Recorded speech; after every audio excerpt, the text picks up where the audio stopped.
اس کی کلائی تھامے بڑی محویت سے اس کی نبض دیکھ رہا تھا۔ عورت کھینچ کھینچ کر سانس لے رہی تھی۔ مجھے اس کے پیٹ پر خون کے دھبے نظر آئے۔ دفعتاً میری نگاہ عورت کے پہلو پر پڑی اور میں سر تپا لرز گیا۔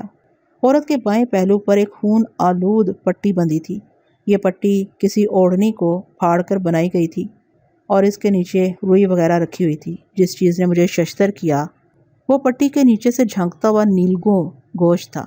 میں نے نیچے جھک کر پٹی کو تھوڑا سا ہٹایا تو پیٹ کا شگاف نظر آ گیا۔ یہ کسی تیز دھار آلے کا مہلک کٹ تھا اور اس کے اندر سے آنتیں باہر نکل رہی تھیں۔ میں نے جلدی سے پٹی برابر کر دی۔ ایک مقامی شخص نے مجھے کھینچ کر پیچھے ہٹایا۔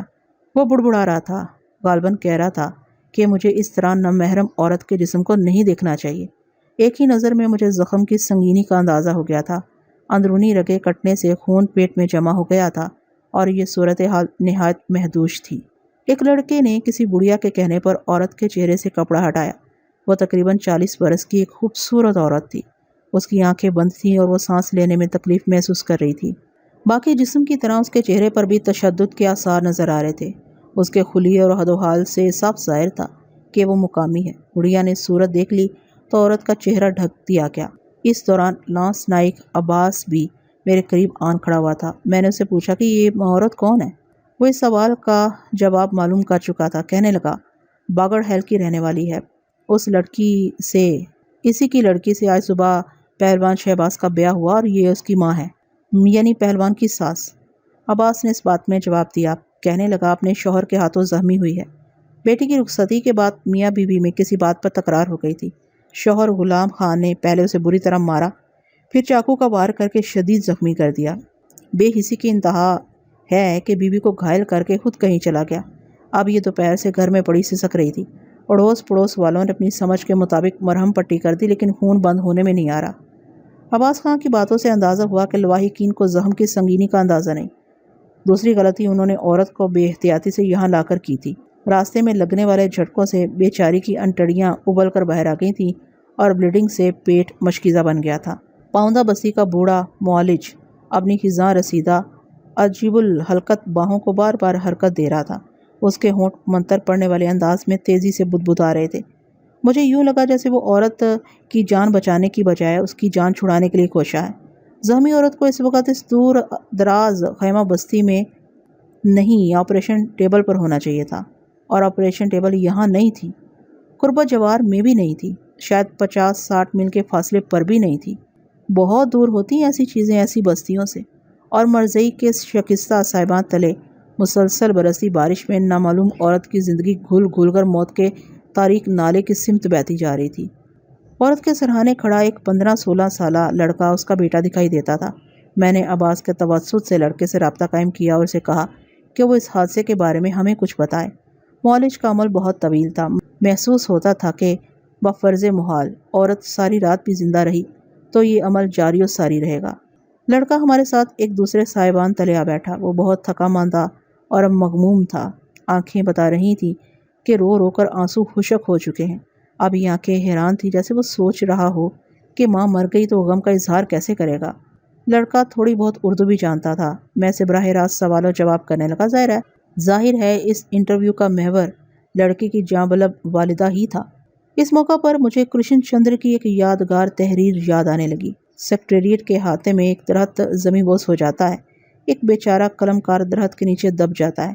یہ درخت چونکہ ایک اہم غیر ملکی شخصیت نے لگا رکھا ہے، لہٰذا اسے کاٹ کر قلم کار کو بچانے کے لیے بالائی سطح سے منظوری کی ضرورت ہے۔ دفتری چکر بہت طویل ہیں، کوئی کچھ نہیں کر سکتا۔ سب مضروب کے سرہانے بیٹھے رہتے ہیں اور وہ سسک سسک کر دائی اجل کو لبیک کہہ جاتا ہے۔ یہاں بھی صورتحال کچھ ایسی ہی تھی۔ اس دور دراز ویرانے میں بد نصیب عورت کی زندگی کے لیے کوئی کچھ نہیں کر سکتا تھا۔ ان دشوار راستوں پر عورت کو اٹھا کر رات بھر میں 10 میل طے کر لینا بھی خاصا مشکل تھا، اور پختہ سڑک 3 گنا فاصلے پر تھی۔ اس طوفانی شب میں اگر کچھ کیا جا سکتا تھا تو وہ موت کا انتظار تھا، اور یہ بھی احترام آدمیت ہی کے زمرے میں آتا ہے۔ ورنہ ایسے بہت سے واقعات بھی سنے گئے ہیں کہ موت سے پہلے ہی کفن دفن سے فراغت پالی گئی، بعد میں مرحوم قبرستان جاتے ہوئے ہڑبڑا کر اٹھ بیٹھا اور سارے کیے دھرے پر پانی پھر گیا۔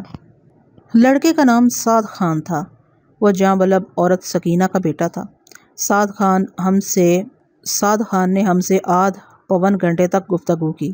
اس کی بنجر آنکھوں سے ندیدہ آنسو بہہ رہے تھے اور وہ ہذیانی انداز میں بولتا چلا جا رہا تھا۔ اس نے جو کچھ بتایا اور اپنے سوالات سے میں نے اسے جو کچھ بتانے پر مجبور کیا، اس کا خلاصہ یہ ہے۔ سعد کا والد غلام خان ایک ظالم شخص تھا اور سعد کی ماں کو بری طرح مارتا پیٹتا تھا۔ سعد کی 2 سوتیلی مائیں اور بھی تھیں اور وہ دونوں سعد کی ماں سے چھوٹی تھیں۔ سعد کی ماں کوئی 20 برس پہلے ہوں بہا میں غلام خان کے قبضے میں آئی تھی۔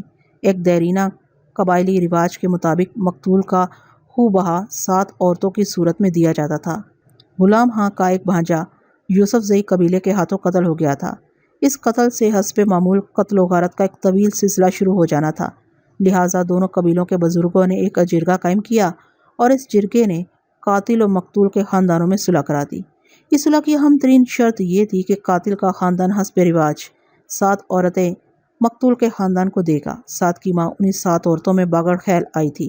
تقسیم میں وہ غلام خان کی باندی قرار پائی۔ بعد میں غلام خان نے اسے نکاح کر لیا، لیکن اس کی حیثیت باندی کی سی ہی رہی۔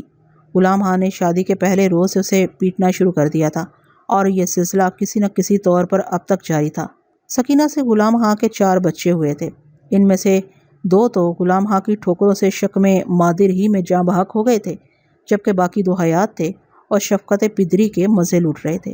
یاسمین چھوٹی تھی، وہ بھی مارے کھا کھا کر جوان ہوئی تھی، تاہم اب 1.5-2 برس سے غلام خان اس کے ساتھ مہربانی سے پیش آتا تھا۔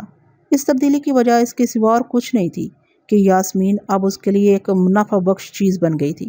وہ جانتا تھا یاسمین کے عوض اسے ایک معقول رقم حاصل ہونے والی ہے، لہٰذا وہ اسے صحت مند اور بے داغ رکھنا چاہتا تھا۔ آخرکار طویل انتظار کے بعد آج صبح سے یہ رقم حاصل ہو گئی تھی۔ یہ کل 4000 روپے نقد اور 2 رائفلیں تھیں۔ قبائلی رسم و رواج کے مطابق لڑکی کے عوض حاصل ہونے والی اس رقم سے عزیز و اقارب کو کھانا کھلایا جاتا ہے۔ اس کے علاوہ لڑکی کا جہیز بنانے کے لیے کوئی قرض وغیرہ لیا گیا ہو تو چکا دیا جاتا ہے۔ غلام خان نے یہ دونوں کام نہیں کیے۔ شادی کی دعوت اس سرے سے کی ہی نہیں گئی۔ یہ بے عزتی سعد کی ماں نے اس امید پر برداشت کر لی کہ قرض کے بوجھ سے نجات مل جائے گی، لیکن آج دوپہر جب غلام خان سے اس سلسلے میں بات ہوئی تو وہ صاف مکر گیا۔ اس نے سکینہ سے کہا کہ وہ 4000 میں سے ایک پھوٹی کوڑی دینے کا روادار بھی نہیں۔ سکینہ نے یہ سنا تو تیورا کر رہ گئی۔ یاسمین کو رخصت کرنے کی غرض سے اس نے خود کو قرضے میں جکڑ رکھا تھا۔ غلام خان کا انکار سنا تو اس نے زندگی میں پہلی بار شوہر کے سامنے زبان کھولی۔ زبان کھولنے سے مطلب یہ نہیں کہ اس نے شوہر کو ترکی بہ ترکی جواب دیا، کوئی گالی دی یا بددعا منہ سے نکالی۔ وہ صرف اتنا بولی کہ وہ قرض خواہوں کو کیا جواب دے گی۔ اس جملے کی پاداش میں غلام خان نے سکینہ کو اٹھا کر زمین پر پٹکا اور روئی کی طرح دھنک کر رکھ دیا۔ جب پھر بھی سینے کا آتش فشاں ٹھنڈا نہیں ہوا تو نیم بے ہوش بیوی کے پیٹ میں خنجر گھونپ دیا۔ وہ جب خون میں لت پت تڑپ رہی تھی تو غلام خان نے اسے ٹھوکریں رسید کیں اور دندناتا ہوا گھر سے نکل گیا۔ میں اور عباس خان بڑے انہماک سے سعد خان کی باتیں سن رہے تھے۔ یہ سب کچھ عجب لیکن اس ماحول میں قابل یقین تھا۔ اچانک ہمیں چونکنا پڑا۔ سردار بشیر گل کے جھونپڑے کی طرف سے شور سنائی دیا، پھر کئی لالٹینیں نشیب و فراز پر اچھلتی ہوئی ہماری طرف بڑھیں۔ یہ کوئی 10 عدد افراد تھے، ان سب کے ہاتھوں میں رائفلیں اور کلہاڑیاں تھیں۔ وہ سردار بشیر گل کے ساتھ لڑتے جھگڑتے صاحبان کی طرف آ رہے تھے۔ ایک لمبے قد کا شخص بہت غصے میں دکھائی دیتا تھا اور گلا پھاڑ پھاڑ کر چیخ رہا تھا۔ اس پر نگاہ پڑتے ہی ہمارے پاس بیٹھے سعد خان کی گگی بند گئی۔ ایک دم لگا کہ وہ اٹھ کر بھاگ جائے گا، لیکن شاید ٹانگوں نے ہی جواب دے دیا تھا۔ وہ اٹھنے کے باوجود بھاگ نہیں سکا اور پھر دھپ سے پتھر پر بیٹھ گیا۔ دراز قد شخص نے لالٹین کی روشنی میں زخمی عورت کا چہرہ دیکھا، پھر سرہانے کھڑے ایک شخص کے منہ پر زناٹے دار تھپڑ مارا۔ وہ بیچارہ لڑ کھڑا کر صاحبان سے باہر گرا۔ چارپائی لے کر آنے والے 4 افراد اب بری طرح سہمے ہوئے تھے۔ دراز قد شخص رائفل لہرا لہرا کر ان پر گرجنے لگا۔ گاہے گاہے وہ سردار بشیر گل کے لتے بھی لے لیتا تھا۔ بشیر گل کے بھائی رستم نے کچھ کہنے کی کوشش کی تو نوارد نے اسے بھی بری طرح لتاڑ دیا۔ وہ پھولی ہوئی کن پٹیوں والا بہت غسیلا اور خطرناک شخص نظر آتا تھا۔ میرے اپنے کان تو وہاں ہونے والی گفتگو سمجھنے سے قاصر تھے، عباس کے ہی کانوں سے سن سکتا تھا میں۔ پھر میں نے عباس سے دریافت کیا تو پتہ چلا کہ یہی غلام خان ہے۔ وہ اس بات پر برہم ہے کہ اس کی اجازت کے بغیر اس کی بیوی کو یہاں کیوں لایا گیا ہے۔ اگر وہ مرتی تھی تو مر جاتی، لیکن بستی سے باہر نہ آتی۔ دیکھتے ہی دیکھتے پاؤندوں کے درمیان ہونے والی یہ تکرار سنگین صورت اختیار کر گئی۔ گردنیں تن گئی، مٹھیاں بھیج گئی اور آنکھیں حلقوں سے ابل پڑیں۔ پھر مجھے اندازہ ہوا کہ سردار بشیر گل اور اس کے ساتھیوں نے معذرت خواہانہ رویہ ترک کر کے کسی بات پر اڑ جانے کا فیصلہ کر لیا ہے۔ میں نے سلسلے میں عباس سے پوچھا تو یہ اندازہ درست نکلا۔ سردار بشیر گل نے کہا تھا کہ انہوں نے زخمی عورت کو پناہ دی ہے اور ٹھیک دی ہے۔ یہ ایک انسانی زندگی کا سوال تھا اور اب بھی ہے۔ وہ اس عورت کو زخمی حالت میں یہاں سے نہیں جانے دیں گے۔ سردار بشیر گل کا یہ اعلان غلام خان اور اس کے ساتھیوں کے لیے جلدی پر تیل کا کام کر گیا۔ وہ ایک دم طیش کی انتہا کو پہنچ گئے۔ غلام خان نے رائفل کندھے سے اتار کر ہاتھ میں لے لی اور اس کی آنکھوں میں جنون ناچنے لگا۔ دوسری طرف بشیر گل، رستم اور دوسرے لوگ بھی چوکس ہو گئے۔ جیسا کہ میں جانتا تھا کہ یہ لوگ کسی بھی جوڑے یا مصیبت زدہ عورت کو بستی میں پناہ دے کر اپنے تئیں ایک پرانی روایت کا پاس کرتے تھے، اب بھی انہوں نے یہی کیا تھا۔ مشتعل افراد کے درمیان ہونے والی گفتگو کہیں کہیں سے میری سمجھ میں آ رہی تھی۔ اس کے علاوہ ان کے چہروں کا اتار چڑھاؤ بھی صورتحال کی وضاحت کر رہا تھا۔ آنن فانن یوں لگا کہ ابھی گولی چل جائے گی۔ پھر بشیر گل کا بھائی رستم آگے بڑھا اور اس نے غلام خان سے چند باتیں کی۔ اس گفتگو کے بعد باقی لوگ دائیں بائیں ہٹ گئے اور درمیان میں صرف رستم اور غلام خان کھڑے رہ گئے۔ دونوں کی آنکھیں شعلے اگل رہی تھیں اور چہرے غصے سے سرخ ہو رہے تھے۔ مجھے یہ جاننے میں مطلق دیر نہیں لگی کہ رستم نے خون ریزی سے بچنے کے لیے غلام خان کو دوبادو مقابلے کی دعوت دی ہے، جسے غلام خان نے غضبناک ادا کے ساتھ قبول کر لیا ہے۔ شواہد بتا رہے تھے کہ ان لوگوں میں پہلے سے بھی کوئی انبن موجود تھی جو اب ایک دم ابھر کر ہنگامہ خیز ہو گئی ہے۔ بارش اب باریک فوار کی صورت گر رہی تھی۔ کبھی کبھی بدلیوں سے چاند بھی چھنکنے لگتا تھا۔ دیکھتے ہی دیکھتے بستی کے لوگ ایک دائرے کی شکل میں کھڑے ہو گئے اور ایک لمبے تڑنگے پاؤندے نے غلام خان اور رستم کے ہاتھ میں تیز پھل کی کلہاڑیاں تھما دی۔ دونوں نے اپنی اپنی رائفلیں صاحبان کے نیچے ایک چارپائی پر رکھ دی۔ میں وہاں پاس ہی کھڑا تھا۔ رستم کی آٹومیٹک گن تھی، جبکہ غلام خان کے پاس 12 بور کی 2 نالی تھی۔ رائفل کو جھالروں اور بیل بوٹوں سے سجایا گیا تھا۔ 24 دستے پر اردو کے 2 شیر کندہ تھے اور نیچے غلام خان آف بگڑ حیل لکھا ہوا تھا۔ شیر عام بازاری قسم کے تھے، لیکن انہیں دیکھ کر مجھے اس بات کا پتہ چل گیا کہ غلام خان اردو کی سمجھ بوجھ رکھتا ہے۔ مقابلہ اب شروع ہی ہوا چاہتا تھا۔ میں نے اپنی جوانی کا بیشتر حصہ مار دھاڑ کرتے گزارا ہے، لیکن میرے جیسے شخص کے لیے بھی یہ منظر ہیجان خیز تھا۔ آنن فانن سرعام 2 افراد کا مرنے مارنے پر تل جانا اور پوری خوخاری کے ساتھ ایک دوسرے کے سامنے آ جانا کسی فلم کا منظر لگتا تھا۔ میں حیران ہو رہا تھا کہ اب یہاں کیا ہوگا۔ کیا یہ دونوں ایک دوسرے پر براہ راست وار کریں گے یا صرف داؤ پیچ کا مظاہرہ ہوگا؟ اگر براہ راست وار کریں گے تو کیا مخالف کو زخمی کیا جائے گا یا جان سے مار دیا جائے گا؟ 2-3 بڑے بوڑھے اب بھی بچ بچاؤ کی کوشش کر رہے تھے، لیکن لگتا تھا معاملہ اب کافی آگے بڑھ گیا۔ جیسا کہ بعد میں معلوم ہوا، دونوں قبیلوں میں 2-3 ماہ پہلے بھی کسی چراگاہ کی ملکیت پر جھگڑا ہو چکا تھا۔ اب اس تازہ واقعے نے پرانے زخم بھی ہرے کر دیے تھے اور دونوں طرف کے لوگ مرنے مارنے پر آمادہ ہو گئے تھے۔ بچ بچاؤ کرانے والے 2 بوڑھے ابھی میدان میں ہی تھے کہ غلام خان نے کسی بات پر مشتعل ہو کر رستم پر حملہ کر دیا۔ اس نے 4 فٹ لمبی کلہاڑی سیدھی اوپر اٹھائی اور بدریغ رستم کے سر کو نشانہ بنایا۔ رستم نے خود کو بچانے کی کوشش کی۔ وار بھٹک کر اس کے کندھے پر لگا۔ موٹی اونی صدری کی وجہ سے کندھے کو کوئی خاص نقصان نہیں پہنچا، لیکن ضرب کی شدت سے رستم ڈگمگا گیا۔ غلام خان کا دوسرا وار رستم نے بڑی مہارت سے اپنی کلہاڑی پر روکا اور کچھ مہلت حاصل کرنے کے لیے 5-6 قدم پیچھے ہٹ گیا۔ بے حد خوفناک نظارہ تھا۔ یہ امر 100% یقینی تھا کہ ابھی تھوڑی دیر بعد یہاں دونوں میں سے کسی ایک کی لاش تڑپ رہی ہوگی یا کوئی ایک شدید زخمی حالت میں پڑا ہوگا۔ اپنے دونوں ہاتھوں سے کلہاڑیاں تھامے وہ دونوں نیم دائرے میں چکرانے لگے۔ مجمع دم بخود تھا اور تماشائی نگاہیں تیز دھار کلہاڑیوں پر جم کر رہ گئی تھیں۔ ایکا-ایکی یہ سب کچھ میری برداشت سے باہر ہو گیا۔ میں اپنے نزدیک کھڑے افراد کو دھکیلتا ہوا میدان میں آ گیا اور دونوں کلہاڑی برداروں کے درمیان کھڑا ہو گیا۔ غلام خان جیسے دیوانگی کی حدوں کو چھو رہا تھا۔ وہ مجھ پر پھٹ پڑا۔ اس کے ہاتھ کے اشارے بتا رہے تھے کہ وہ مجھے درمیان سے ہٹنے کے لیے کہہ رہا ہے۔ میں نے بڑے تحمل سے غلام خان کو مخاطب کیا۔ اردو سمجھتے ہو؟ کیا بات ہے؟ وہ تنک کر بولا۔ کس بات پر لڑ رہے ہو؟ میں نے دریافت کیا۔ تم یہ بات پوچھنے والے کون ہوتے ہو؟ وہ بپھر کر میری طرف آیا۔ تمہارا خیر خواہ ہوں، میں نے جواب دیا۔ اگر اس دنگے فساد کا مقصد زخمی عورت کو یہاں سے لے جانا ہے تو میں تمہاری مدد کر سکتا ہوں۔ کیسی مدد؟ یہی کہ میں عورت کو تمہارے ساتھ بھیج دیتا ہوں۔ یہ کیسے ہو سکتا ہے؟ یہ حرام زادہ بشیر گل اس کے گماشتے ایسا ہونے نہیں دیں گے۔ یہ سب کچھ تم مجھ پر چھوڑ دو۔ زیادہ سے زیادہ 1 گھنٹے بعد آ کر تم اپنی بیوی لے جانا۔ غلام خان کا ایک ساتھی آگے آیا اور غلام خان کے برعکس ٹوٹی پھوٹی اردو میں بولا، خوچا تم جو بھی ہے اپنا چونچ بند رکھو، عام اپنے جھگڑے چکانا اچھی طرح جانتا ہے، تم بیچ میں سے ہٹ جاؤ، یہ عورت ابھی اور اسی وقت یہاں سے جائے گا۔ میں نے آگے بڑھ کر غلام خان کے کندھے پر ہاتھ رکھا اور دھیمے لہجے میں کہا، تم مجھے اپنے ساتھیوں میں سب سے زیادہ سمجھدار نظر آتے ہو، ایک ایسے معاملے کے لیے اپنی جان خطرے میں مت ڈالو جو تھوڑی دیر بعد خود بخود حل ہونے والا ہے۔ کیا مطلب؟ مطلب یہ کہ تم نے اپنی گھر والی کو کوئی معمولی زخم نہیں لگایا، اس کی انتڑیاں پیٹ سے باہر آ چکی ہیں، خون اندر ہی اندر بہہ کر اسے جان بلب کر چکا ہے، زیادہ دیر کی مہمان نہیں ہے وہ، اور مردے کو پناہ دے کر بشیر گل کیا کرے گا؟ میری بات سمجھ رہے ہو نا تم؟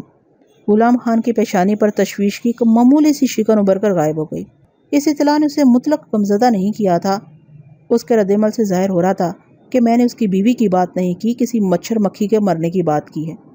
اس نے طائرانہ نگاہ میری بائیں جانب ڈالی۔ یہاں صاحبان کے نیچے ننگی چارپائی پر وہ عورت سسک رہی تھی جو 20 برس سے اس کی بیوی تھی، جس کے حسین جسم نے اس کی لاتعداد راتوں کو جگمگا دیا تھا اور جس کے محنتی ہاتھوں نے ہزارہا مرتبہ اس کے سامنے دسترخوان چنا تھا، جو نہ صرف اس کے بچے پیدا کرتی رہی تھی بلکہ ننگے پاؤں اس کی بھیڑ بکریوں کے پیچھے بھی بھاگتی رہی تھی۔ آج وہ عورت اپنی ساری خدمات کا صلہ ایک دردناک زخم کی صورت لے کر دنیا سے منہ موڑ رہی تھی، اور غلام خان ندامت کے آنسو بہانے کی بجائے تکبر سے مونچھیں مروڑ رہا تھا۔ اس نے کلہاڑی کا پھل نیچے جھکا کر ایک قہر آلود نگاہ سامنے کھڑے رستم پر ڈالی اور مجھ سے مخاطب ہو کر بولا، تم یہ بات سردار بشیر گل کو کیوں نہیں سمجھاتے؟ اگر وہ مر ہی رہی ہے تو وہ اس کا مردہ شہر میں لے جا کر خراب کرنا کیوں چاہتا ہے؟ اسے کہو بہتری اسی میں ہے کہ میری بیوی میرے حوالے کر دی جائے۔ میں نے کہا، یہ بات میں تم سے اس لیے کہہ رہا ہوں کہ میری اردو سردار کی سمجھ میں نہیں آئے گی، بلکہ یہاں موجود کسی شخص کی سمجھ میں نہیں آئے گی۔ میں تھوڑی بہت ڈاکٹری جانتا ہوں، مجھے روپے میں 4 آنے کی امید بھی نہیں ہے کہ یہ بیچاری 1 گھنٹے تک زندہ رہ پائے گی۔ اب یہ بے وقوفی نہیں تو اور کیا ہے؟ ایک مرتی ہوئی عورت کے لیے تم لوگ خون بہانے لگے ہو اور نہ ختم ہونے والی دشمنی کی شروعات کر رہے ہو۔ نہ کرو یہ سب کچھ، مجھے غیب کا علم تو نہیں، لیکن یقین ہے کہ 1 گھنٹے کے اندر تمہارا مسئلہ حل ہو جائے گا۔ میرے لہجے میں چھپی ہوئی زہر آلود تلخی کو غلام خان نہیں چھو سکا، ورنہ ممکن تھا وہ اپنے بپھرے ہوئے غصے کا رخ میری طرف موڑ دیتا۔ غلام خان کو نرم پڑتے دیکھ کر میں نے عباس خان کے کان میں خسر پسر کی۔ اس نے میری ترجمانی کرتے ہوئے سردار بشیر گل سے کہا کہ غلام خان مان گیا ہے، وہ لوگ عورت کا علاج معالجہ جاری رکھے۔ ماحول کا تناؤ ایک دم کم ہو گیا۔ رستم پیچھے ہٹا تو غلام خان کے ساتھیوں نے بھی غلام خان سے کلہاڑی لے لی۔ بچ بچاؤ کرنے والے بوڑھے ایک بار پھر سرگرم ہو گئے اور دونوں فریقین کو پندو نسائی کی ڈوز دینے لگے۔ بیچ کی بات غلام خان کے علاوہ کسی کو معلوم نہیں تھی۔ شکستہ باہوں والا سن رسیدہ معالج ایک بار پھر اپنی ناقابل فہم کارروائیوں میں مصروف ہو گیا۔ اس کا معاون ایک منقش پیالے میں سے کسی لیسدار دوا کے چمچ بھر بھر کر عورت کے منہ میں ڈالتا جا رہا تھا۔ لگتا تھا یہ کارروائی بھی کسی ٹونے ٹوٹکے کا حصہ ہے، کیونکہ دوا پلانے والے کو اس بات سے غرض نہیں تھی کہ دوا مریضہ کے حلق میں جا رہی ہے یا نہیں۔ وہ صرف ایک مخصوص وقفے سے مشینی انداز میں چمچ مریضہ کے ہونٹوں پر انڈیل دیتا تھا اور بس۔ مزید حیرت کی بات یہ تھی کہ یہ سب کچھ مریضہ کا گھونگھٹ ہٹائے بغیر کیا جا رہا تھا۔ معالج نے آٹے کا ایک پیڑا سب مریضہ کی دونوں چھاتیوں کے درمیان رکھا ہوا تھا اور گاہے گاہے کچھ پڑھ کر اس پر پھونک دیتا تھا۔ ایسی چند پھونکوں کے بعد وہ مٹی کے لوٹے سے کسی تیل نما مادے کے چند قطرے قمیض کے اوپر عورت کے زخم پر ٹپکاتا اور ہونٹوں سے ایک ناقابل فہم آواز نکال کر آگے پیچھے جھولنے لگتا۔ ان ساری کوششوں کا نتیجہ یہ نکلا کہ 15-20 منٹ بعد عورت کا جسم اکڑنے لگا اور تھوڑی ہی دیر کے بعد وہ علاج معالجے کے جھمیلوں سے آزاد ہو گئی۔ معالج مایوسی سے سر ہلاتا اپنی جھونپڑی میں واپس چلا گیا۔ لوگ گمسم چارپائی کے گرد کھڑے تھے۔ عورت کی موت کے ساتھ ہی ماحول میں موجود بچی کھچی کشیدگی بھی دم توڑ گئی۔ سردار بشیر گل، غلام خان اور دیگر سرکردہ افراد میں کچھ دیر بات چیت ہوئی، پھر میت کو واپس لے جانے کے انتظام ہونے لگے۔ کسی کو احساس تک نہیں تھا کہ غلام خان ایک قاتل ہے اور اس کے دست ستم میں جات کا شکار ہونے والی بدنصیب عورت ان کے درمیان لاش کی صورت پڑی ہے۔ ان کے لیے یہی اطمینان کافی تھا کہ مارنے والی کی بیوی تھی اور بس۔ ممکن ہے ان کے دلوں میں رنج اور غصے کے جذبات ہوں، لیکن ان جذبات کے اظہار کی ان کے نزدیک کوئی گنجائش نہیں تھی۔ یہاں تک کہ اس ہجوم میں میرا ہم زباں اور ساتھی عباس خان بھی بالکل نارمل نظر آ رہا تھا۔ اچانک میری نگاہ سامنے نجو کے جھونپڑی کی طرف اٹھ گئی اور اس کے ساتھ ہی ایک دوسری طرح کے غم نے دل کو گھیرا۔ مجھے یاد آیا کہ ابھی مجھے ایک نہایت ناخوشگوار فریضہ انجام دینا ہے۔ نجو کو بتانا ہے کہ شہباز پہلوان نے اس کے ساتھ کیا کیا ہے اور اپنی آبرو اور محبت کی قیمت اسے کیا ملی ہے۔ میں نے آنکھیں سکوڑ کر دیکھا نجو مجھے جھونپڑے سے باہر ہی کھڑی دکھائی دے گئی۔ وہ طائرانہ نگاہوں سے ہجوم کا جائزہ لے رہی تھی۔ اسے دیکھتی نہ جانے کیوں میرا حوصلہ ڈھہ گیا۔ میرا دل چاہا کہ اسے شہباز کے بارے میں کچھ نہ بتاؤں۔ جو خواب اس نے اپنی آنکھوں میں سجا رکھے ہیں انہیں اتنی بے دردی سے مت نوچوں کہ بیچاری کا کلیجہ بھی کھینچ کر آنکھوں کے رستے نکل آئے۔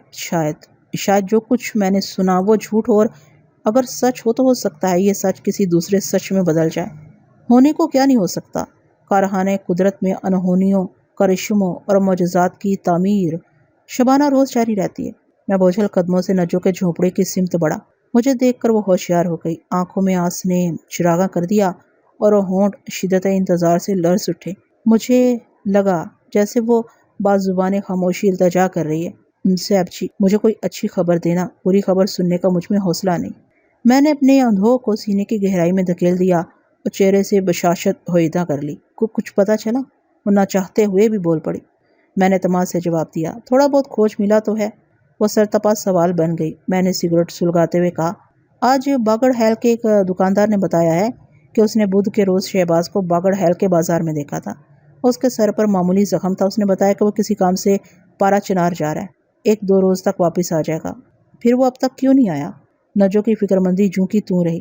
بھئی یہ تو اب اس سے پوچھنا، ویسے نہ آنے کی ایک وجہ بارش بھی ہو سکتی ہے۔ یہ سارا علاقہ ندی نالوں سے اٹا پڑا ہے، اور تو اور پارا چنار جانے والی مین سڑک بھی کئی جگہ سے برساتی نالوں کے اندر سے گزرتی ہے۔ ہو سکتا ہے راستے بند ہو گئے ہوں اور وہ پارا چنار میں رکا بیٹھا ہو۔ نجو نے مجھے ٹٹولنے والی نظروں سے دیکھا، جیسے بات کی تہہ تک پہنچنے کی کوشش کر رہی ہو۔ ناکام ہو کر وہ گہری سوچ میں غلطاں ہو گئی۔ میں نے کہا، ہو سکتا ہے یہ چوری کا کیس ہی ہو، شہباز نے مجرموں کا پیچھا کیا ہو اور وہ اسے زخمی یا بے ہوش کر کے بھاگ نکلے ہوں۔ بعد میں شہباز انہیں ڈھونڈتا ہوا باگڑ ہیل جا پہنچا ہو۔ وہ زیادہ زخمی تو نہیں تھا؟ نجو کے لہجے میں وفا شعار عورت کی پریشانی اتر کر آئی۔ زیادہ زخمی ہوتا تو پارا چنار کیسے بھاگا جاتا؟ یہاں جھونپڑے میں لیٹا تمہیں نخرے نہ دکھا رہا ہوتا؟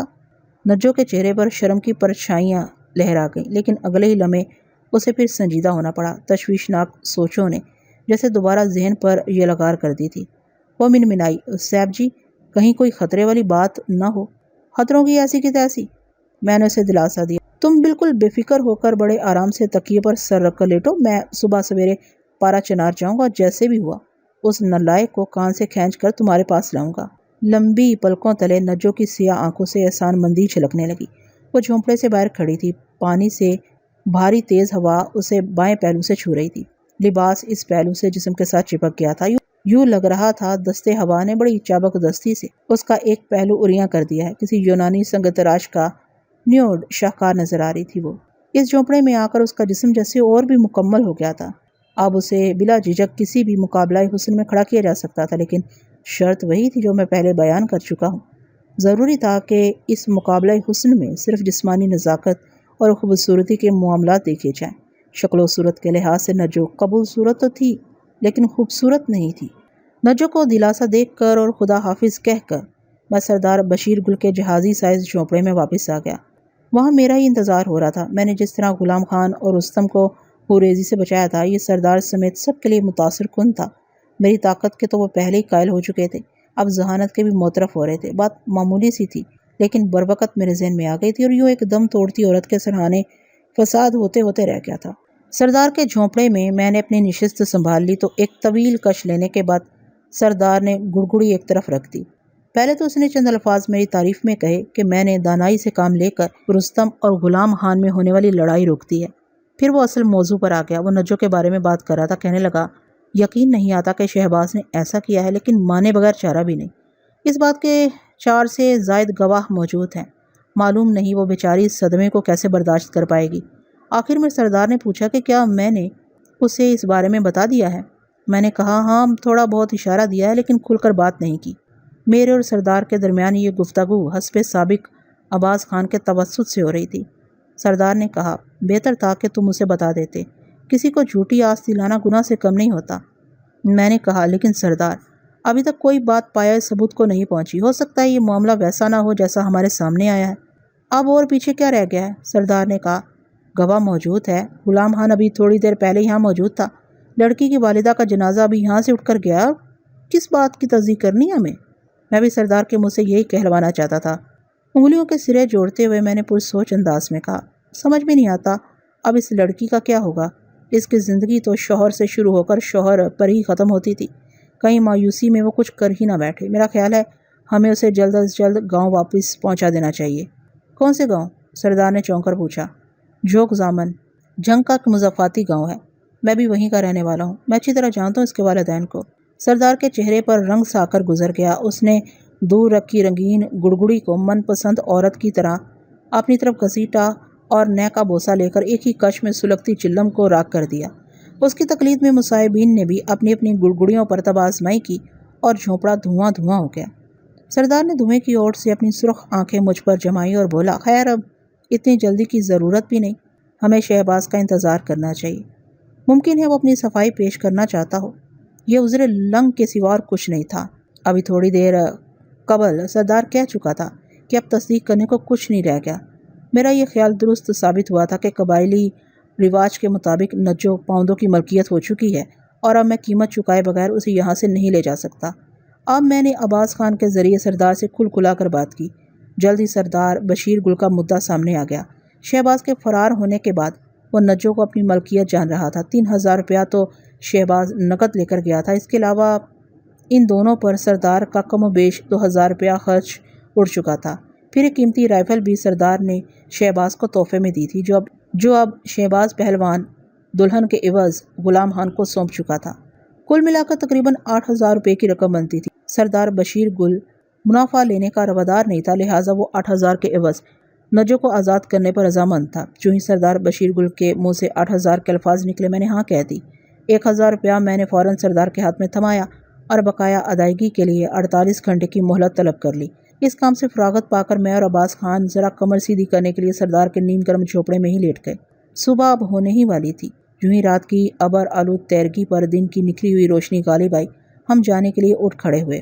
ہم ڈھوکی تالاب پر پہنچے تو دوپہر ہو چکی تھی۔ پڑاؤ میں صوبیدار صاحب کے 2 ہنساماؤں کے علاوہ اور کوئی نہیں تھا۔ معلوم ہوا سب لوگ صبح سے شکار پر نکلے ہوئے ہیں۔ آج کئی روز بعد مطلع صاف ہوا تھا۔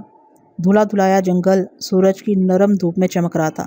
پرندے پھڑپھڑاتے ہوئے اپنے گھونسلوں سے نکلے تھے اور اس کی تلاش میں محو پرواز تھے۔ جنگل کی دوسری محلوق از قسم خرگوش، بلّا اور گلیری وغیرہ بھی حرکت میں برکت کے مقولے پر عمل کر رہی تھی۔ یقیناً ان سے بڑے جانور بھی محو گشت ہوں گے، مگر وہ ہماری نگاہ سے اوجھل تھے۔ میں اور عباس خان 4-5 میل کا دشوار فاصلہ طے کر کے آئے تھے۔ بھوک خوب چمکی ہوئی تھی، لہٰذا ہم نے افسران اعلیٰ اور دیگر احباب کا انتظار ضروری نہیں سمجھا۔ ہیڈ ہنسامہ کے سامنے درخواست گزاری۔ اس نے کمال مہربانی کا ثبوت دیتے ہوئے ہمارے سامنے دسترخوان بچھایا۔ مرغابی کے گوشت کا نہایت لذیذ پلاؤ تھا، ساتھ میں پودینے کی چٹنی اور آلو کا شوربہ تھا۔ چٹائی پر بیٹھ کر یہ لنچ کرنے میں جو لطف آیا وہ شاید کسی 5 اسٹار ہوٹل میں بھی نہ آتا۔ ایک تو کھانا مزیدار تھا، دوسرے اس میں گناہ کی لذت بھی شامل تھی۔ جی ہاں جناب، ایس پی برکت صاحب سے پہلے کھا لینا، اور وہ بھی چوری چھپے، گناہ کے زمرے میں ہی آتا تھا۔ اگر وہ ہمیں اس حالت میں دیکھ لیتے تو یقیناً الٹا لٹکا کر کھایا پیا باہر نکال لیتے۔ میں کھانے کے آخری مراحل میں تھا جب اچانک میرے ذہن میں زخمی عورت کی دید کا منظر تازہ ہو گیا۔ ہکستری پٹی کے نیچے سے جھانکتی ہوئی نیلگو آنتیں، دل متلا سا گیا۔ اس کے بعد ایک لقمہ لینے کو دل نہیں چاہا۔ سگریٹ سلگا کر میں سوچ میں گم ہو گیا۔ آخر کیا قصور تھا اس بد نصیب کا؟ یہی نہ کہ وہ ایک بیٹی کی ماں تھی اور اسے عزت سے رخصت کرنا چاہتی تھی۔ اپنے جگر کے ٹکڑے کو ہمیشہ کے لیے وداع کرنے سے پہلے وہ اس کے لیے کچھ چاؤ پورے کرنا چاہتی تھی، اور وہ چاؤ بھی کیا ہوں گے؟ چند معمولی چیزیں ہوں گی، اور کپڑوں کے 2-3 جوڑے، کچھ کھانے پکانے کے برتن، اوڑھنے بچھانے کی 1-2 چادریں، اور بس۔ ان چیزوں کے حصول کے لیے اس بیچاری نے قرض لیا تھا اور اب یہ قرض چکانا چاہتی تھی، اپنے شوہر کی کمائی سے نہیں، اپنی بیٹی کے عوض حاصل ہونے والی رقم سے۔ یہ رقم آنسوؤں کے مول حاصل ہوئی تھی، اور اس کا بیاج وہ کسک تھی جو بیٹیوں کو انجانے دیس رخصت کرنے والی ماؤں کے دل میں ہمیشہ رہتی ہے۔ اس رقم پر صرف اور صرف سکینہ کا حق تھا۔ اس نے غلام خان سے بصد عاجزی یہ حق مانگا تھا، اور نتیجے میں خنجر گھونپ کر اس کی آنتیں باہر نکال دی گئی تھیں۔ شکار پارٹی کی واپسی 2:30 بجے کے قریب ہوئی۔ وہ سب بہت تھکے ماندے تھے، آتے ساتھ ہی وہ کھانے پر ٹوٹ پڑے۔ چائے وغیرہ پینے کے بعد برکت صاحب نے مجھے اپنے خیمے میں طلب کیا۔ صوبیدار اور کبیر علی شاہ بھی وہیں موجود تھے۔ کبیر علی شاہ نے کہا، کانسٹیبل صاحب، یہ آج کل تم کیا چکر مکر چلاتا پھرتا ہے؟ وہ تمہارا پہلوان کیا نام اس کا خدائی حوار کا؟ شہباز، ہاں۔ ملا کہ نہیں؟ اس کا کچھ کھوج لگا کہ نہیں؟ میں نے کہا کھوج تو لگا ہے جی، لیکن وہ ہاتھ نہیں آیا۔ کیا مطلب؟ کبیر شاہ نے پوچھا۔ تم تو ایسے بات کرتا ہے جیسے وہ کچھ لے کر رفو چکر ہو گیا ہے۔ جی ہاں، رفو چکر ہی سمجھے، لیکن دکھ اس بات کا نہیں کہ وہ کچھ لے کر گیا ہے، بلکہ اس بات کا دکھ ہے کہ وہ کچھ چھوڑ کر گیا ہے۔ کبیر علی شاہ نے ایس پی برکت سے مخاطب ہو کر کہا، ایس پی صاحب، کبھی کبھی تو ہم کو لگتا ہے آپ کا یہ کانسٹیبل ٹیلی ویژن کے ڈراموں میں کام کرتے کرتے ادھر آ گیا، ہر بات گھما پھرا کر کرتا ہے۔ برکت صاحب نے مجھے گھور کر دیکھا۔ بات کو الجھایا مت کرو، کھل کر بتاؤ کیا معاملہ ہے؟ میں نے کہا، وہ میں نے آپ سے نجو نام کی لڑکی کا ذکر کیا تھا نا، جس کے ساتھ شہباز بغیر نکاح کے رہ رہا تھا۔ ہاں ہاں، ہم کو معلوم ہے۔ کبیر شاہ نے زبردست دلچسپی ظاہر کرتے ہوئے کہا، تم آگے بولو۔ میں نے ساری کہانی دہرا دی۔ چھپانے سے کچھ فائدہ بھی نہیں تھا، ویسے بھی عباس خان سائے کی طرح میرے ساتھ رہا تھا، میں چھپاتا تو وہ ظاہر کر دیتا۔ میں نے یہ بھی بتایا کہ اب نجو کی حیثیت اس بستی میں یرغمالی کی ہے، اور سردار بشیر گل اس کی رہائی کے لیے 8,000 روپیہ طلب کر رہا ہے۔ صوبیدار مرجان اور کبیر علی شاہ اس رداد سے بہت متاثر نظر آتے تھے، جبکہ برکت صاحب کا معاملہ برعکس تھا۔ چونکہ اس قصے کا عیسیٰ جان وغیرہ سے براہ راست کوئی تعلق نہیں تھا، لہٰذا وہ بیزاری ظاہر کرتے ہوئے اٹھ گئے اور دانتوں میں حلال کرتے ہوئے باہر تشریف لے گئے۔ کبیر علی شاہ نے شہباز کو کوستے ہوئے کہا، اس کا مطلب ہے وہ نر کا بچہ نہیں تھا، اگر ہوتا تو یوں اپنی عورت کو پاؤندوں میں چھوڑ کر نہ جاتا۔ کانسٹیبل بھائی، خدا کا قسم، ہم کو یہ سب سن کر دکھ ہوا ہے۔ صوبیدار مرجان نے پرسوچ لہجے میں کہا، یہ بات تو طے ہے کہ وہ رقم لیے بغیر لڑکی کو آزاد نہیں کریں گے۔ یہ بھی تم نے اچھا کیا کہ انہیں فوراً پیشگی رقم دے دی، اب کم از کم پرسوں تک تو وہ پابند ہے۔ میں نے سرگوشی کے لہجے میں صوبیدار سے کہا، آپ ذرا اپنی طرف سے بات کر کے مجھے ایس پی صاحب سے اجازت لے دیں، میں چاہتا ہوں کہ آج ہی واپس چلا جاؤں۔ کس لیے؟ کبیر علی شاہ نے تیزی سے پوچھا۔ رقم کا انتظام کرنے کے لیے، میں نے سادگی سے جواب دیا۔ ادھر حسن ابدال کے قریب ہمارا ایک رشتہ دار رہتا ہے، میرا خیال ہے وہ کچھ نہ کچھ ضرور کرے گا۔ کبیر علی شاہ نے تنک کر کہا، کیسا بات کرتا ہے احسان الہی، کیا ام مر گیا ہے؟ ام انتظام کرے گا رقم کا، تم بالکل بے فکر رہو، ابھی شام سے پہلے تم کو پیسہ مل جائے گا، تم جا کر یہ پیسہ سردار کے منہ پر مارو اور اپنا عورت چھڑا کر لاؤ۔ صوبیدار نے بھی کبیر شاہ کی تائید کی اور مجھے تسلی دیتے ہوئے بولے، بے فکر رہو، ہم شام تک رقم کا انتظام کر لیں گے۔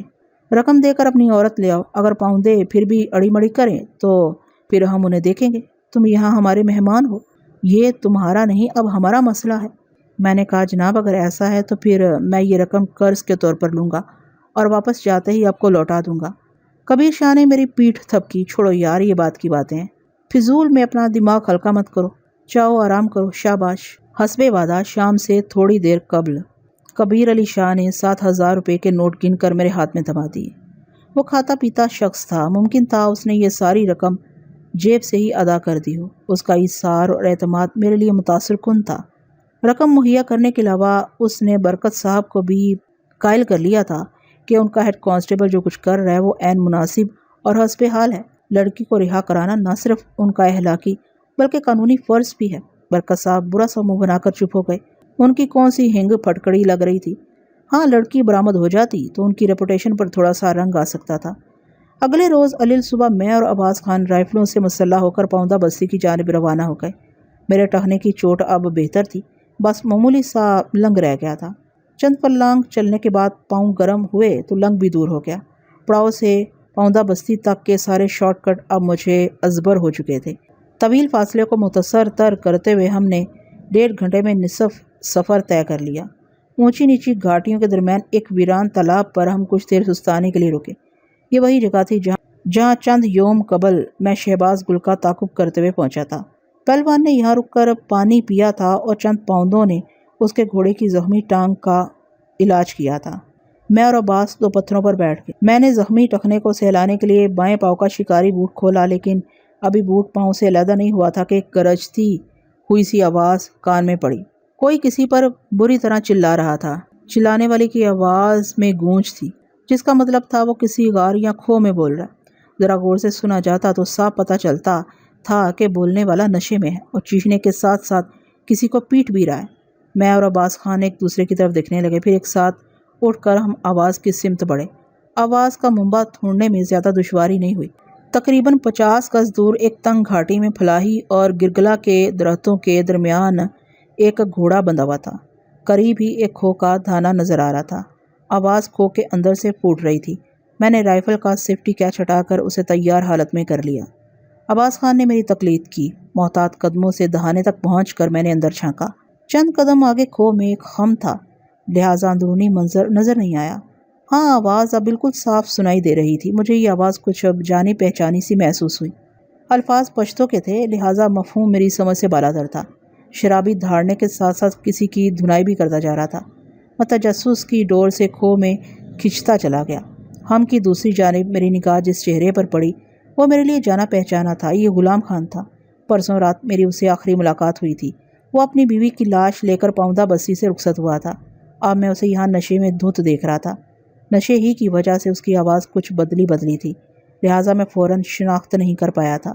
غلام خان کے سامنے گدھے کا ایک نومولود بچہ تھا۔ زیادہ 3 ہفتے عمر رہی ہوگی۔ پھلاہی کی ایک مضبوط شاخ غلام خان کے ہاتھ میں تھی اور اس نے اس شاخ سے مار مار کر گدھے کے بچے کو لہو لہان کر رکھا تھا۔ میری طرف دیکھ کر غلام خان چونکا، چند لمحے آگے پیچھے جھولتا رہا، پھر اس کی آنکھوں میں شناسائی کی چمک ابھری۔ شرابیوں کی طرح انگلی لہرا کر بولا، تم وہی ہو نا جس نے پرسوں رات کیا کیا تھا تم نے پرسوں رات؟ یاد آیا، تم نے اس حرامی کو میرے ہاتھوں مرنے سے بچایا تھا۔ میں سمجھ گیا غلام خان کا اشارہ رستم کی طرف ہے۔ ہاں وہی ہوں میں نے تصدیق کی، لیکن تم یہاں یہ کیا کر رہے ہو؟ اس کا دماغ ٹھیک کر رہا ہوں۔ وہ گدھے کی طرف اشارہ کر کے پھنکارا۔ اس کی ماں گدھی کا دماغ بھی میں نے بالکل ٹھیک کر دیا تھا، میرے اشارے پر چلتی تھی، ذرا چوچرا بھی نہیں کرتی تھی میرے سامنے۔ یہ تو کوئی شے ہی نہیں، ابھی کل کا بچہ ہے، اسے ناک سے پانی نہ پلاؤں تو غلام خان نام نہیں میرا۔ غصے سے چیخ کر وہ ایک بار پھر کمسن گدھے پر ٹوٹ پڑا۔ میں نے اندازہ لگایا کہ بدنصیب جانور کی پچھلی ٹانگ ٹوٹ چکی ہے۔ وہ شاخ کی ضرب کھا کر اچھلتا تو بائیں جانب بری طرح ڈگمگا جاتا تھا۔ غلام خان پر جیسے جنون طاری تھا۔ گدھے کی پوزھ پر ضربے لگاتے ہوئے وہ چیخنے لگا، بتا کہاں ہے وہ کلہاڑی جس سے مجھے قتل کرنے آیا تھا؟ بتا کہاں چھپا دیا اسے؟ نشہ کچھ زیادہ ہی چڑھ گیا تھا، وہ بالکل ٹن ہو رہا تھا۔ اس کی باتوں سے پتا چلا کہ وہ گدھے کو سادھان کہہ کر مخاطب کر رہا ہے اور اس بیچارے کی پٹائی بھی بطور سادھان ہی ہو رہی ہے۔ سادھان غلام خان کے بیٹے کا نام تھا۔ پرسوں رات میں نے اسے زخمی ماں کے سرہانے کھڑے دیکھا تھا۔ بعد میں اس نے ہمیں اپنی ماں پر گزرنے والی مصیبت کی بپتا سنائی تھی۔ غلام خان نے اپنے کوٹ کی جیب میں ہاتھ ڈال کر دیسی شراب کا ادھا برآمد کیا اور چند بڑے گھونٹ لینے کے بعد پھنکارا، دیکھو ذرا اس ماں کے لال کی طرف، خدائی خوار کس طرح گھورتا ہے مجھ کو۔ ماں کا بدلہ لے گا مجھ سے، مجھ کو قتل کرے گا۔ اتنی طاقت ہے تجھ میں، اتنی طاقت؟ وہ ایک بار پھر کمسن گدھے پر پل پڑا اور اس کی چمڑی ادھیڑنے لگا۔ عباس خان اور میں نے اسے بمشکل قابو کیا اور ایک طرف لے جا کر آگ کے سامنے بٹھایا۔ یہ آگ خود غلام خان نے ہی جلا رکھی تھی۔ قریب ہی شراب کی خالی بوتل اور چچوڑی ہوئی ہڈیاں پڑی تھیں۔ غلام خان جو واحد تباہی بک رہا تھا، اسے اندازہ ہوا کہ سکینہ کے موت کے بعد وہ زبردست نفسیاتی دباؤ میں ہے۔ اس کا خیال ہے کہ سکینہ کا نوجوان بیٹا ماں کی دردناک موت کا بدلہ لے گا اور گھات لگا کر اسے جان سے مار ڈالے گا۔ اپنے ذہن میں رقصاں خوف کے بھوتوں سے نجات پانے کے لیے وہ ان ویران پہاڑیوں میں چلا آیا تھا اور شراب پی کر گول گباڑا کر رہا تھا۔ کسی لکڑہارے کا بھٹکا ہوا یہ گدھا بھی شامت اعمال کے نتیجے میں اس کھو تک آ گیا تھا اور اب غلام خان کے دستے ستم کا شکار تھا۔ بیٹے کے حوالے سے غلام خان کے ذہن میں جتنی بھی نفرت تھی اس نے بے گناہ جانور پر نکالی تھی۔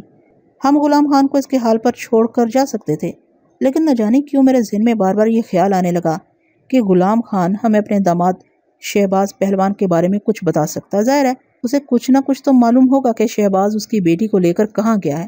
وہ نشے میں تھا اور ایسی حالت میں انسان اکثر دل کی بات بھی نکال باہر کرتا ہے۔ میں غلام خان کے قریب ہی بیٹھ گیا اور گپ شپ کرنے لگا۔ اس کی سوئی ابھی تک گدھے اس کی ماں پر اٹکی ہوئی تھی۔ وہ دونوں کو بے نقط سنا رہا تھا اور بار بار چھاتی پھیلا کر زخمی گدھے کی طرف لپکنے کی کوشش کرتا تھا۔ ایسے میں عباس خان اور میں اسے بمشکل سنبھال کر دوبارہ آگ کے پاس بٹھاتے تھے۔ میں نے اسے شہباز پہلوان کی طرف لانے کی بہت کوشش کی، لیکن اس نے کوئی جتن کامیاب نہیں ہونے دیا۔ وہ ہر بار شہباز پہلوان کی بات میں سے بھی سادھان کا ذکر نکال لیتا تھا اور گدھے پر چپٹنے کی کوشش کرتا تھا۔ مثلاً جب میں نے پوچھا کہ اس کی بیٹی کی شادی کس روز ہوئی تھی تو اس نے جواب دیا جمعے کو ہوئی تھی۔ جمعے کی رات کو ہی میں نے خواب میں دیکھ لیا تھا کہ یہ خنزیر کا بچہ میری جان کا دشمن ہے، اس کے دل میں آگ بھڑک رہی ہے میرے لیے۔ میں کوئی اپنی شادی تو نہیں کر رہا تھا، اس کی بہن کا بوجھ ہی سر سے اتار رہا تھا۔ یہ کیوں لال لال آنکھوں سے گھورتا تھا مجھے؟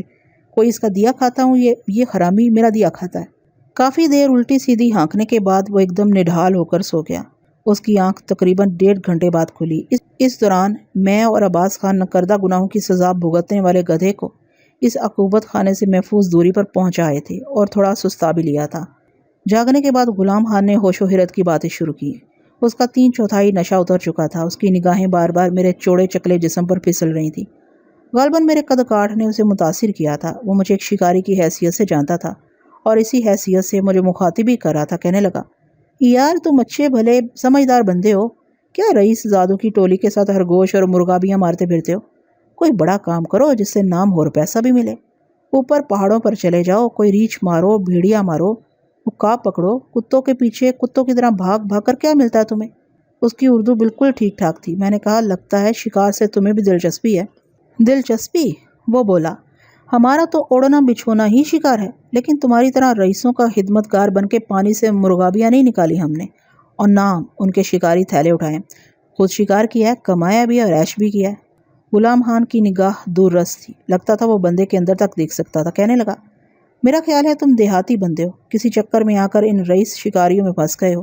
میں نے اس کی توقعات پر پورا اترتے ہوئے کہا، پیٹ ہی سب سے بڑا چکر ہے خان جی، بندہ روزی روٹی کی تلاش میں کیا کچھ نہیں کرتا۔ وہ دھیان سے میری طرف دیکھنے لگا۔ اب اس کی آنکھوں میں نشے کی دھند نہیں تھی، اس کی جگہ تیز تیکھی چمک نے لے لی تھی۔ وہ بولا، سگریٹ ہوگا تمہارے پاس؟ میں نے جیکٹ کی جیب سے ڈبیا نکال کر اس کے سامنے رکھ دی۔ اس نے سگریٹ سلگا کر چند طویل کش لی اور بولا، کہاں کے رہنے والے ہو؟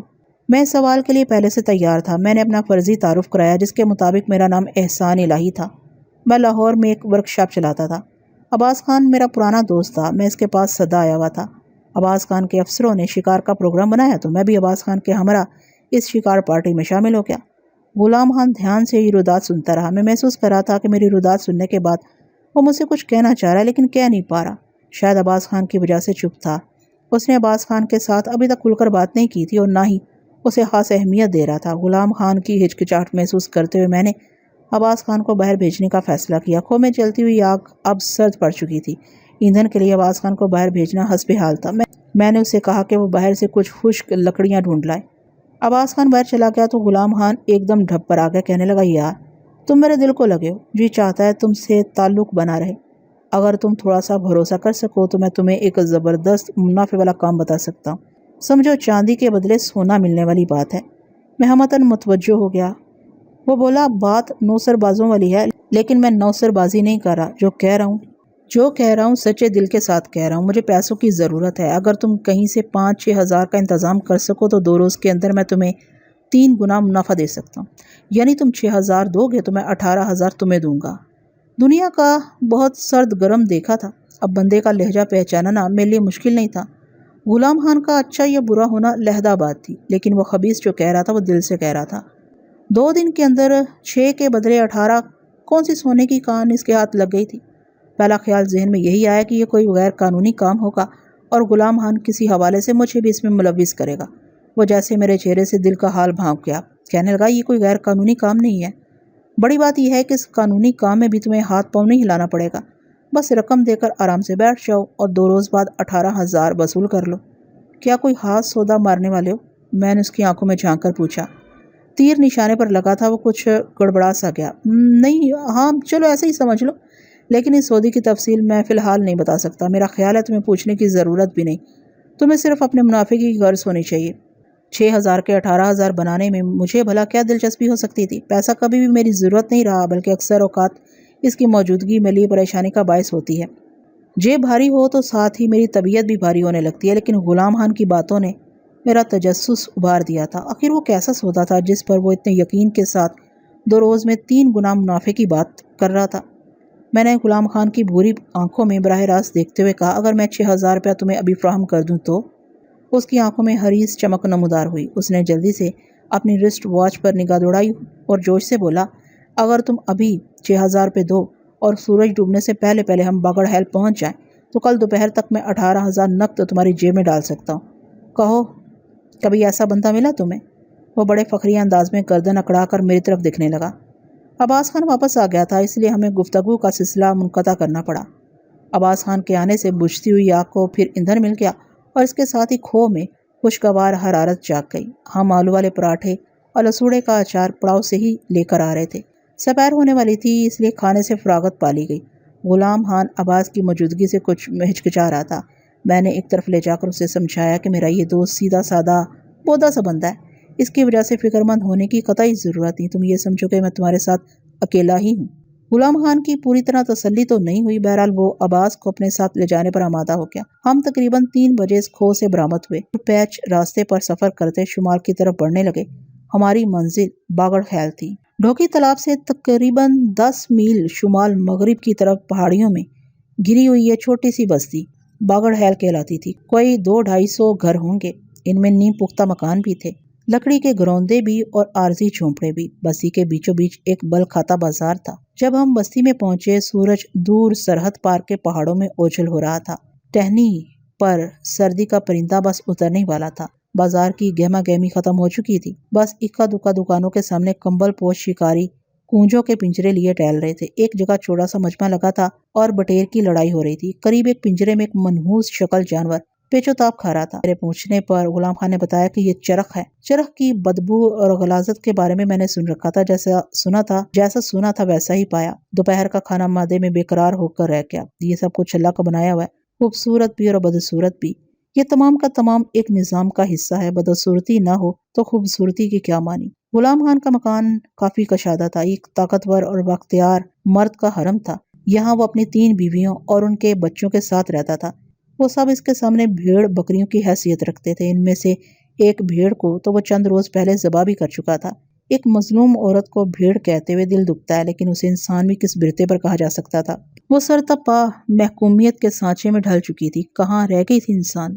کہتے ہیں تالی ایک ہاتھ سے نہیں بچتی۔ کبھی کبھی سوچتا ہوں شاید عورت پر ہونے والے ظلم کی تالی بھی دونوں ہاتھوں سے بچتی۔ آخر کیوں ظلم سہتی ہے عورت؟ اگر مذہب اور معاشرے کے نام پر ظلم کرنا گناہ عظیم ہے، تو مذہب اور معاشرے کے نام پر ظلم سہنا بھی گناہ عظیم ہے۔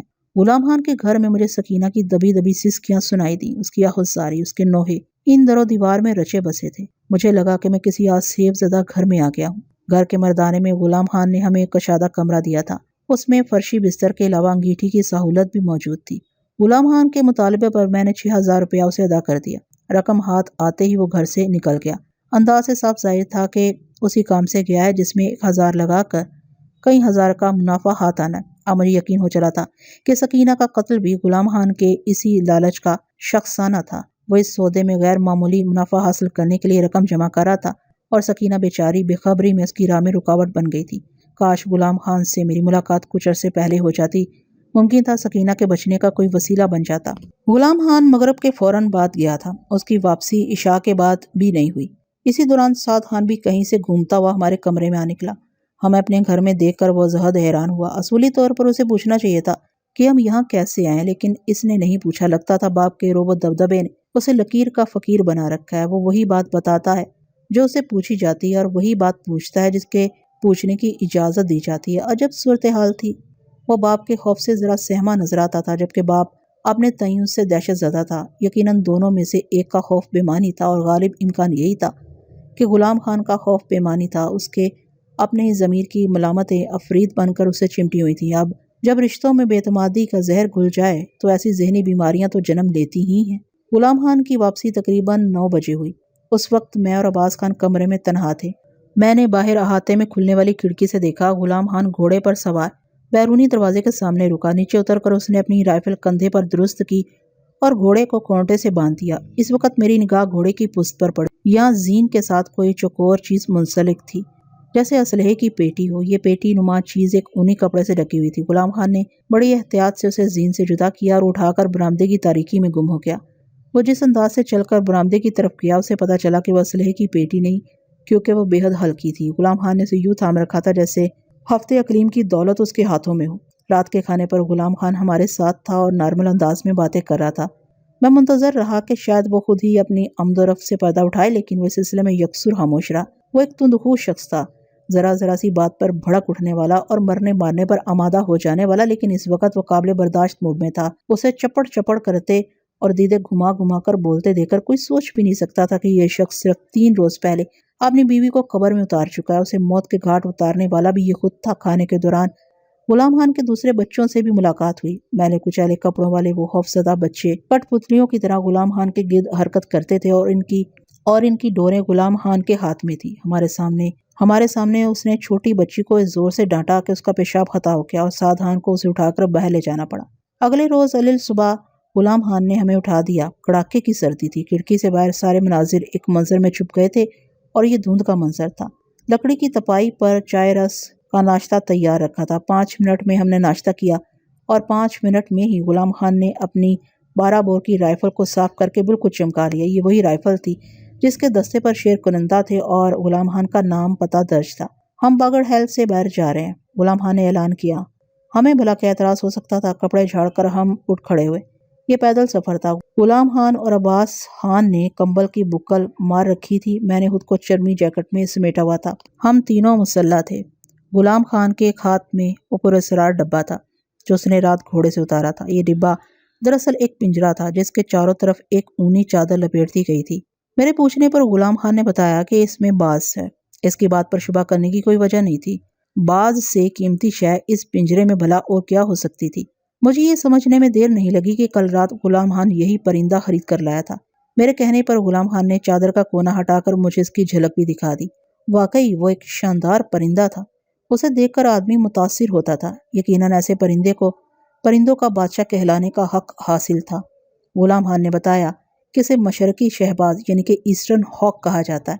میرے اندازے کے مطابق پرندے کی لمبائی کم و بیش 25 انچ تھی۔ سر، گردن اور پوست سنہری مائل سلیٹی رنگ کی تھی۔ سینہ اور بطن بالکل سفید تھا اور ان پر آر پر خوبصورت سیاہ دھاریاں نظر آ رہی تھیں۔ میں محویت سے قدرت کے اس انمول شاہکار کو دیکھتا چلا گیا۔ اس شخص پر افسوس ہونے لگا جو اس کی صحیح قدر و قیمت سے آگاہ نہیں تھا اور جس نے چند ہزار کے عوض یہ پرندہ ہاتھ سے کھو دیا تھا۔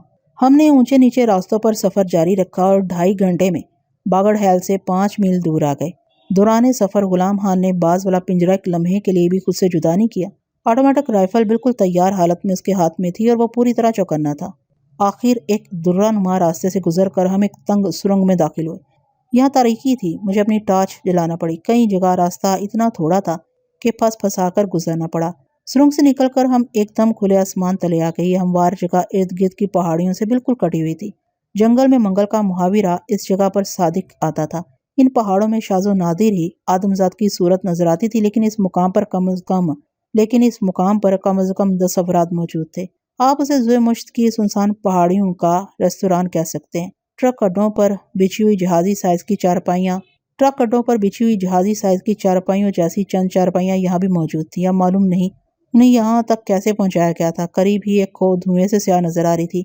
یہاں چولہا بنا ہوا تھا اور ان دھلے برتن اوندا سیدھے پڑے تھے۔ موقع پر موجود افراد بھی ان دھلے برتنوں جیسے تھے، کوئی یہاں پڑا تھا اور کوئی وہاں۔ ان کے قریب چائے کی پیالیاں، سالن کی پلیٹیں، شراب کی خالی بوتلیں بکھری ہوئی تھیں۔ ان میں سے 4 تو بے خبر سو رہے تھے، 3 جاگ رہے تھے اور 3 سو رہے تھے نہ جاگ رہے تھے۔ ان اونگنے والوں میں ایک لڑکی بھی تھی اور زبان حال سے پکار رہی تھی کہ وجود زن سے ہے تصویر کائنات میں رنگ۔ بے حد رنگا رنگ لباس پہن رکھا تھا اس نے اور اس سے بھی رنگا رنگ میک اپ تھا۔ شاید وہ میک اپ نہ کرتی تو خوش شکل نظر آتی، مگر لیپا پوتی نے اسے بالکل نمونہ بنا رکھا تھا۔ میں نے غور کیا تو اندازہ ہوا کہ اس بےہودہ میک اپ کو مزید بےہودہ بنانے میں کچھ قصور ان مردوں کا بھی ہے جو اس کے ارد گرد مدہوش پڑے تھے۔ ہمیں دیکھ کر منگول خد و حال والا ایک گرانڈیل شخص ہمارے قریب آ گیا۔ ایک دھلی ہوئی پلیٹ کو کپڑے سے صاف کرتے ہوئے اس نے غلام خان کو کڑے تیوروں سے گھورا اور کوئی بات پوچھی۔ غلام خان نے جواب دیا۔ اس نے ایک اور بات پوچھی، غلام خان نے اس کا بھی جواب دیا۔ تھوڑی دیر یہ تفتیشی گفتگو جاری رہی۔ پھر گرانڈیل شخص نے پنجرے سے ایک کپڑا ہٹا کر پرندے پر نظر ڈالی۔ اس کے بعد بڑی تیز نظروں سے مجھے سر تپا گھورا، میری طرف اشارے کر کے غلام خان سے چند سوالات کیے اور آخر میں اپنا گھڑے جیسا سر ہلاتے ہوئے ایک طرف چلا گیا۔ شواہد سے مجھے اندازہ ہوا کہ اس طویل گفت و شنید کے نتیجے میں ہمیں ریستوران میں استراحت کرنے اور کھانے پینے کی اجازت مل گئی ہے۔ ایک چارپائی پر گانے بجانے کے آلات رکھے تھے، انہیں ایک طرف سمیٹ کر ہم نے بیٹھنے کے لیے جگہ بنا لی۔ ذرا ہی دیر بعد ایک ادھیڑ عمر شخص نے ہمارے سامنے کڑک چائے کی پیالیاں لا رکھی۔ اس جگہ کا منظر سچ مچ کسی ریستوران سے متشابہ تھا۔ رات دیر تک کھلے رہنے والے ریستورانوں اور گلیوں میں صبح 9-10 بجے تک ایسی ہی بے ترتیب غنودگی چھائی رہتی ہے۔ دن کے 10 بجے اگر کوئی گاہک آ جاتے تو اسے یوں گھورا جاتا جیسے وہ سحری کے وقت جگانے آ گیا ہے۔ ہم چائے پیتے رہے اور دھیمے لہجے میں گفتگو کرتے رہے۔